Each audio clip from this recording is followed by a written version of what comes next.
Mieux comprendre le cycle féminin. Aujourd'hui, nous allons parler équilibre hormonal de la puberté à la ménopause. Puberté précoce, infertilité, endométriose, syndrome prémenstruel, bouffée de chaleur, cancer du sein. Leur point commun, le système hormonal. Quelles sont les raisons de ces désagréments? Peut-on les soulager, les prévenir? Existe-t-il des solutions simples et naturelles, faciles à mettre en place? C'est ce que nous allons voir ensemble. La femme possède un merveilleux outil de santé, son cycle menstruel. Cependant, chaque femme vit cet épisode différemment. L'une éprouvera de fortes douleurs, une autre vivra ses règles sans symptômes. L'une va maudire ses absences de menstruation, pendant qu'une autre les bénira. Comment fonctionne le cycle menstruel et pourquoi change-t-il autant d'une femme à l'autre? Mieux comprendre son corps pour mieux l'accepter. La petite fille possède déjà dès la naissance un certain nombre de cellules endormies, les ovocytes, dans ses ovaires. À la puberté, sous l'influence des hormones hypophysaires, les ovocytes entrent en maturation. Durant cette période, tout le système hormonal reproducteur se met en place. Les seins et les poils poussent et les premières règles apparaissent. Il est alors normal que les cycles ne se manifestent pas encore de manière régulière. Un cycle menstruel dure environ 28 jours, mais cela peut varier d'une femme à l'autre, et même d'un cycle à l'autre. Le cycle utérin est étroitement lié au cycle ovarien, par le biais d'hormones que sont l'œstradiol et la progestérone, et il s'organise en 4 phases. La première phase correspond au premier jour des règles.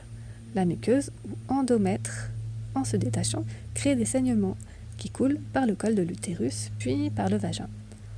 Le temps des saignements dure généralement entre 2 et 7 jours et même si la durée varie d'une femme à l'autre, la quantité de sang versé ne dépassera pas 80 ml environ. Le temps des saignements dure généralement entre 2 et 7 jours et la durée varie d'une femme à l'autre. La deuxième phase est la phase folliculaire. Dans chacun des ovaires où une vingtaine d'ovocytes grossissent doucement sous l'influence de l'hormone folliculostimulante ou FSH, on assiste à la maturation d'un seul ovocyte. Le taux d'œstradiol va augmenter et va envoyer le message à l'utérus de s'épaissir peu à peu en vue d'accueillir un embryon. Durant la troisième phase, la phase d'ovulation, l'hormone lutéinisante nommée LH afflue en grande quantité et permet au follicule de libérer l'ovocyte mûr. L'ovule libéré va sortir de l'ovaire et remonter par les trompes de Fallope afin de finir sa course dans l'utérus.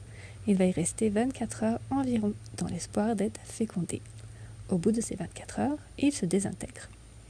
La quatrième phase est la phase lutéale. Durant cette dernière phase, l'enveloppe folliculaire se transforme en ce que l'on appelle le corps jaune. Suite à cette métamorphose, un fort taux d'œstrogène et de progestérone est diffusé. Ce processus permet de préparer l'utérus à accueillir un ovule. Si l'ovocyte n'a pas rencontré de spermatozoïdes, alors l'endomètre se détruit et c'est le début d'un nouveau cycle. C'est durant cette période lutéale que certaines douleurs et d'autres symptômes peuvent apparaître. C'est le syndrome prémenstruel. Troubles prémenstruels et solutions naturopathiques. Le syndrome prémenstruel ou SPM est l'expression d'un désordre hormonal qui se manifeste par différents symptômes plus ou moins pénibles. Les douleurs qui surviennent ensuite, pendant la durée des saignements, peuvent s'expliquer par la chute des hormones sexuelles et par l'intensité des spasmes de l'utérus, jours évacuer l'endomètre détaché. Le stress joue aussi un rôle important dans l'intensité des douleurs ressenties. En effet, un état émotionnel instable crée un épuisement des stocks en magnésium et en sérotonine, impliqués tous les deux dans la gestion de la douleur. Leur baisse peut également entraîner une certaine irritabilité et une entêtante attirance pour le sucre. Une alimentation riche en fruits et légumes frais pour les vitamines, A, B et C pour l'assimilation du magnésium et du calcium, et des minéraux, calcium, magnésium et zinc, une bonne exposition au soleil pour la vitamine D, ainsi qu'une bonne hydratation pour l'élimination des toxines accumulées et le renouvellement des liquides organiques comme le sang, la lymphe ou encore le liquide cérébral, associés à une bonne oxygénation, seront alors nécessaires à la prévention des différents symptômes et au bon déroulement des cycles. On peut également effectuer un repos du système digestif, ce qui permet au corps de diminuer la dépense énergétique nécessaire aux nombreux traitements alimentaires, que sont la digestion, l'assimilation et le stockage.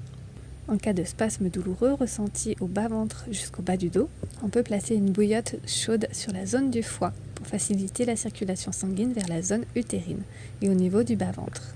L'oligothérapie est un formidable traitement naturel contre les crampes du petit bassin, que ce soit au niveau du vagin, de l'utérus, des ovaires ou des trompes de Fallope. En gouttes ou en ampoule, par exemple, le calcium intervient dans la coagulation du sang et le fonctionnement du système nerveux sympathique. Il faut également prendre en compte la nécessité d'un apport en vitamines A, C et D pour son assimilation. Elles sont présentes dans les aromates frais, par exemple la ciboulette, le thym, l'origan, la coriandre, mais aussi les épinards crus, les blettes, la laitue, le fenouil, les graines de tournesol et de citrouille, ou encore les oléagineux, les noix de cajou, les noix du Brésil, les noisettes et les amandes. La prise de plantes antalgiques comme l'achillée millefeuille est une bonne alternative aux analgésiques de la médecine allopathique. Agissant comme un régulateur hormonal, le framboisier répondra aux différentes problématiques rencontrées durant les menstruations. Riche en phytoœstrogènes, la sauge est une des plantes les plus utilisées pour réduire les souffrances utérines, surtout celles en début de règles. Cette plante est cependant déconseillée en cas de troubles hormonaux ou d'antécédents de cancer hormonodépendants. D'autres solutions naturelles peuvent être essayées comme la réflexologie ou l'acupuncture, mais le meilleur conseil que l'on puisse donner en naturopathie est d'agir en amont. D'autres solutions naturelles peuvent être essayées comme la réflexologie. Il faut savoir que les règles ne sont pas censées être un épisode douloureux. Cependant, près de 40% des femmes souffrent régulièrement durant leur période de menstruation. Certaines choisissent de prendre la pilule pour pallier les douleurs ou l'abondance de saignements, mais celle-ci comporte des risques. Contraception hormonale et contraception naturelle. La pilule est le moyen contraceptif le plus utilisé en France. Ce mode de contraception agit en diffusant deux hormones de synthèse, l'œstradiol et la progestérone, en faible quantité pour empêcher la maturité des follicules. Il faut donc comprendre que les utilisatrices de contraceptifs hormonaux, que ce soit la pilule, le stérilet, les patchs ou les implants, ont des menstruations régulières mais totalement artificielles. En effet, la diffusion constante de progestérone, par exemple, fait croire au corps qu'une grossesse est en cours, bloquant le développement de divers follicules. Pour d'autres, avec diffusion d'œstradiol et de progestérone, la maturation des ovocytes est stoppée. L'intérieur de l'utérus s'atrophie, empêchant toute nidation. En résumé, la contraception hormonale arrête tout le processus ovulatoire. Ainsi, lors de l'arrêt de prise hormonale, le corps subit une décompensation.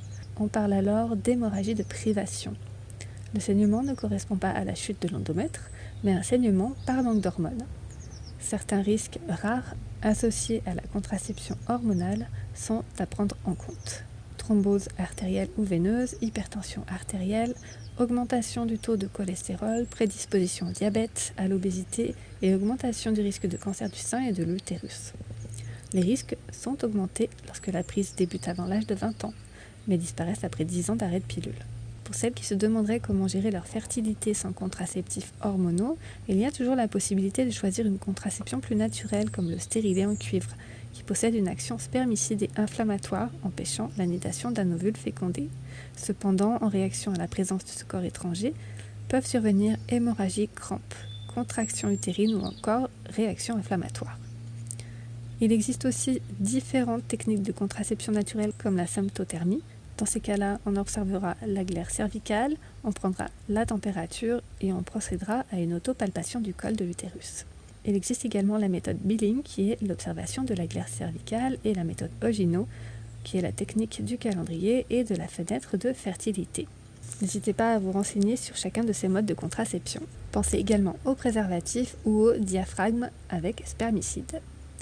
Plus généralement, il faut savoir que les risques de maladies comme le cancer, l'endométriose ou le syndrome des ovaires polykystiques SOPK ne sont pas induits par un seul facteur. L'environnement et l'hygiène de vie comptent tout autant.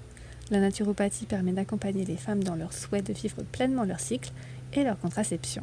Passons maintenant à la préménopause et la ménopause et voyons quels sont les troubles et les solutions naturelles.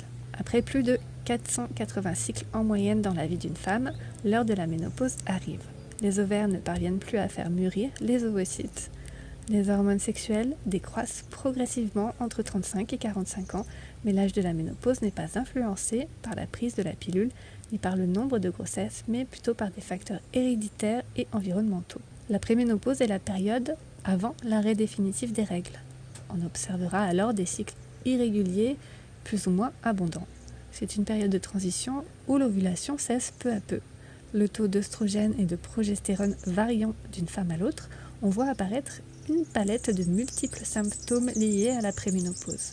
Seins gonflés et douloureux, troubles intestinaux et ou digestifs, mais aussi rétention d'eau, troubles de l'humeur, irritabilité et bouffées de chaleur. La ménopause est déclarée après l'absence totale de règles durant 1 an. Les bouffées de chaleur peuvent survenir ou persister durant la ménopause, se manifester de jour comme de nuit, perturbant par la même occasion la qualité du sommeil. On remarque néanmoins une forte diminution de leur durée et de leur intensité en adoptant une alimentation hypotoxique, composée de beaucoup de fruits, de légumes frais de saison, crus ou cuits vapeur, mais également de céréales complètes, du poisson, un petit peu de viande blanche et davantage d'huile d'olive, pas de laitage, de viande rouge ou encore de gluten, ni de sucre raffiné. L'alimentation influence l'équilibre des hormones, c'est un fait. Cependant, l'hypophyse étant sous l'influence des hormones ovariennes, des œstrogènes et de la progestérone, la présence de neuromédiateurs comme l'adrénaline ou d'hormones comme le cortisol, qui est l'hormone du stress, maintient et influence le bon fonctionnement hormonal. Un état émotionnel positif est donc important afin de vivre ces changements de façon sereine. En effet, l'acceptation de cette étape de la vie est l'une des clés essentielles pour la vivre sans malaise. Si c'est un sujet qui vous intéresse et que vous souhaitez aller plus loin, je vous mettrai en description juste en dessous de cette vidéo des livres à ce sujet. Merci beaucoup d'avoir écouté jusqu'au bout, j'espère que ça vous a plu. Je vous invite à dire en commentaire si vous avez un bon équilibre hormonal et si vous vivez ou avez vécu bien ou moins bien chaque période du cycle féminin de la puberté à la ménopause. N'hésitez pas à partager vos expériences. N'hésitez pas à liker et à partager à des personnes que cela peut intéresser et inspirer.